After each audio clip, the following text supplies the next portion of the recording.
Welcome. In this video, I will show you how to connect your Bluetooth speaker to your JVC Smart TV. First of all, make sure to turn on your Bluetooth speaker and then put it into pairing mode, usually by holding down the Bluetooth button on your speaker. And after that, on your TV, you're gonna have to navigate to the gear icon on the right side. Then go to Remotes and Bluetooth Devices.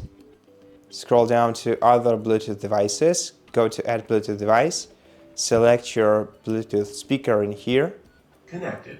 And this way you will connect to your Bluetooth speaker. If you want to unpair it from your TV, you're gonna have to press the menu button, the three stripes button on your remote control, and then OK to confirm.